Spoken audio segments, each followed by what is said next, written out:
Justice شیخ عظمت سعید صاحب کے لیے دعا کرتے ہیں صحتیابی کی، اللہ کی ذات ان کو جلد صحتیاب کرے۔ آپ کا سوال کا جواب یہ ہے کہ یہ کہیں کوئی چیز لکھی بھی نہیں ہے بلیک اینڈ وائٹ کہ اگر کوئی جج صاحب بیمار ہو جائے تو اس میں مزید آگے پروسیجر کیا ہوتا ہے، لیکن نارملی یہ دیکھا جاتا ہے کہ رپورٹس کا انتظار کیا جاتا ہے، دیکھا یہ جاتا ہے کہ اگر تو جلد ہی جج صاحب صحتیاب ہو سکتے ہیں تو پھر انتظار کیا جاتا ہے، اور خدا نخواستہ کوئی ایسی سچویشن آ جاتی ہے جس میں یا تو کوئی کمپلیکیشن ہو جاتی ہے یا کوئی طویل سمجھیے میعاد کوئی خدا نخواستہ ایسی بیماری ہو تو پھر بینچ نیا کانسٹیٹیوٹ ہوتا ہے یا جو ریمیننگ ججز ہیں وہ سنتے ہیں۔ تو کیونکہ یہ کہیں کوئی چیز بلیک اینڈ وائٹ نہیں ہے تو کیا یہ ممکن ہے کہ یہ کل کیس کی سماعت ہو اور جسٹس عظمت سعید اس میں شامل نہ ہو؟ دیکھیں، اگر تو یہ فیصلہ کیا جاتا ہے کہ شیخ صاحب اس میں اب نہیں بیٹھیں گے تو ریمیننگ 4 ججز اس کا فیصلہ ضرور کر سکتے ہیں، لیکن میرا نہیں خیال کہ یہ وہ کیس ہے جس میں اتنی جلدی کوئی یہ فیصلہ کر سکے گا کہ شیخ صاحب اس میں اب نہیں بیٹھیں گے۔ میرا اپنی دعا ہے اور خواہش ہے کہ جلدی صحتیاب ہوں۔ تو بلیک اینڈ وائٹ کیونکہ یہ چیز نہیں ہے، لہٰذا اس کو ڈے ٹو ڈے دیکھا جائے گا کہ اس کو کیسے ہینڈل کیا جاتا ہے۔ اچھا، یہ فرما دیجیے گا کہ اس کو ہم اس سے تعبیر کریں گے کہ اگر وہ کل حاضر نہیں ہوتے، 2 دن نہیں حاضر ہوتے، کہ بینچ ٹوٹ گیا، اور یہ ایک تاثر ہے کہ بینچ ٹوٹ گیا تو اب نیا بینچ بنے گا، اس کی کیا کلیریفیکیشن ہے؟ نہیں، فی الحال تو بینچ ٹوٹنے کی کوئی بات نہیں ہے۔ مثال کے طور پہ پھر میں تھوڑا سا ریپیٹ کروں گا کہ کل پرسوں ترسوں 2-4 دن یہ بات کہی جائے گی کہ جج صاحب بیمار ہیں، لہٰذا کہ اس کو ملتوی کیا جاتا ہے، ایڈجنٹ کیا جاتا ہے، نئی تاریخ جو ہے وہ پھر انٹیمیٹ کی جائے گی۔ اور اگر خدا نخواستہ کوئی یہ ڈیسیجن ہوتا ہے کہ شیخ صاحب اب نہیں بیٹھیں گے تو باقی 4 ججز بھی اس کا فیصلہ کر سکتے ہیں، اور اگر پھر تھرڈ آپشن یہ ہے کہ یہ فیصلہ ہوتا ہے نہیں جی 5 ججز ہونے چاہیے، خدا نخواستہ شیخ صاحب بیٹھ ہی نہیں سکتے، تو پھر نیا بینچ بنے گا، پھر اثر نو شروع ہوگا۔ تو میرا اپنا پرسنل خیال یہ ہے کہ ابھی اٹ از ٹو ارلی، بہت جلد ہے کہ ہم کچھ اس کے بارے میں قیافہ کریں۔ ہمیں انتظار 2-3 دن کرنا چاہیے، ان کی رپورٹس کا انتظار کرنا چاہیے۔ دعائیں ہماری بھرپور پورے وکلا کی، باہر کی، میری، سب کی، آپ کی ان کے ساتھ ہیں کہ وہ جلد صحتیاب ہوں۔ اچھا، اس کا فیصلہ جو ہے کل فی الحال جسٹس آصف سعید کھوسہ کریں گے کہ فی الحال اس سماعت کا کیا کرنا ہے؟ یہ فیصلہ بھی it rests with justice Asif Saeed Khosa جو اس بینچ کے سربراہ ہیں، یا چیف جسٹس صاحب کریں گے؟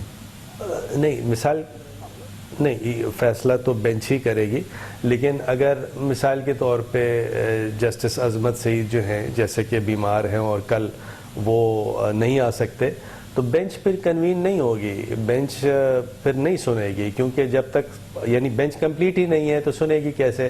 تو یہ تو سیٹل پرنسپل ہے کہ اگر جیسے کوئی بیمار ہے اور اس کا انتظار کیا جا رہا ہے اور بینچ ٹوٹ نہیں رہی یا اس جج کو مائنس نہیں کیا جا رہا تو پھر اس جج کا انتظار کیا جاتا ہے کیونکہ بینچ کمپلیٹ نہیں ہے۔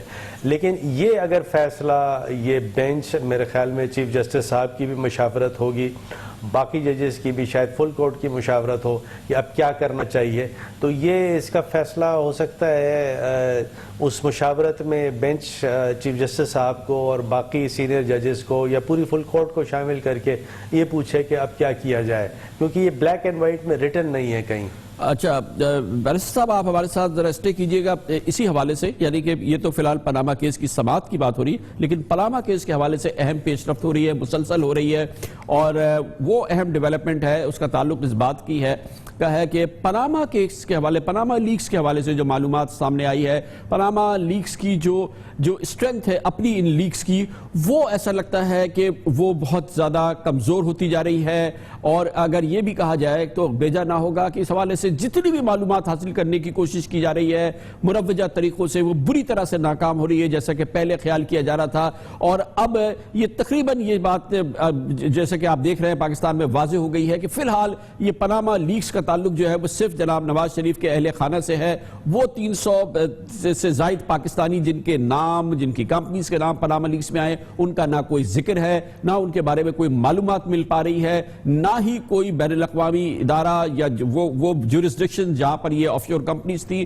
کسی قسم کی معلومات شیئر کریں کے لیے تیار نہیں ہے. ان میں سے 100 سے زائد لوگ ایسے ہیں جن کے بارے میں پاکستان کے اندر بھی کوئی ریکارڈ نہیں ہے. کہ بڑی ایک دلچسپ صورتحال ہے کیونکہ یہ کیس تو بڑی زور و شور سے چل رہا ہے لیکن حالات اور قرائن یہ بتا رہے ہیں کہ یہ پاناما لیکس کا غبارہ جو ہے یہ عملاً پھٹ چکا ہے اور اس حوالے سے کہیں سے کوئی معلومات جو ہے وہ مربوط معلومات نہیں مل پا رہی ہے. اس حوالے سے یہ بات بہت اہم ہے کہ پچھلے سال ستمبر میں آنے والی پاناما لیکس اور بہاماز لیکس میں 150 پاکستانیوں کے شہریوں کے نام شامل تھے اور پاناما لیکس میں تقریباً 300 سے زائد پاکستانیوں کے نام شامل تھے.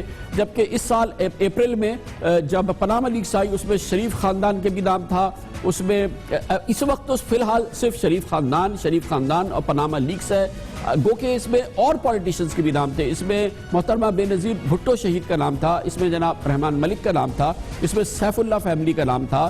اس میں ایک اور بھی چند دوسرے لوگوں کے نام تھے. لیکن یہ کل ملا کے 500 سے زائد شخصیات کے نام آنے کے بعد جو اس وقت فوکس رہا ہے وہ صرف اور صرف نواز شریف صاحب کے خاندان کا رہا ہے. کسی اور نام کا کوئی ذکر نہیں آیا ہے. پاناما کا نام آتا ہے پاکستان میں تو حسین نواز شریف، حسن نواز شریف، مریم نواز شریف اور محترم جناب نواز شریف وزیر اعظم کا ہی ذکر سننے میں آتا ہے. کسی دوسری شخصیت کا نام نہیں آتا. حالانکہ جو دوسری شخصیات ہے ان کے اس حوالے سے کتنی کمفرٹیبل سچویشن ہے دیکھنے سے تعلق رکھتی ہے. مثال کے طور پہ ایف بی آر نے پاناما اور بہاماز لیکس میں شامل پاکستانی شخصیات کے بینک اکاؤنٹس، ان کے ایسٹس اور سرمایہ کاری سے متعلق ثبوت حاصل کرنے کے لیے Panama, Bahamas, British Virgin Island, Mauritius, Seychelles اور جرسی سمیت تب 9 مختلف جورسڈکشنز کو وزارت خارجہ کے ذریعے خطوط بھیجے لیکن ان میں سے کہیں سے کوئی جواب نہیں آیا. انہوں نے جواب دینا تک اس کا جو ہے وہ کسی قسم کا جواب نہیں دیا. پھر ایف بی آئی نے انکم ٹیکس آرڈیننس 2001 کے تحت پاناما اور بہاماز لیکس میں آنے والے افراد کی معلومات ملک کے اندر حاصل کرنے کے لیے نادرا سے رجوع کیا. لیکن نادرا کے ریکارڈ کے مطابق 108 افراد کا کوئی سراغ نہیں ملا ہے جن کے نام پاناما میں آئے ہیں. یہ ایک اور بڑی دلچسپ صورتحال ہے. اس کے علاوہ بڑی دلچسپ صورتحال یہ ہے کہ ایف بی آر نے پاناما میں آنے والے 344 شخصیات کو نوٹسز جاری کیے. ان میں سے صرف 68 افراد نے تو ان کا جواب دیا ہے. باقی افراد نے کہا کہ ہم جانتے ہی نہیں آپ کس کے بارے میں بات کر رہے ہیں. کوئی جواب نہیں دیا. کوئی انہوں نے جواب نہیں دیا. یہ جواب بھی دیا تو ایک آدھ کو جملے کے اندر بات کر کے بات کو ختم کر دیا.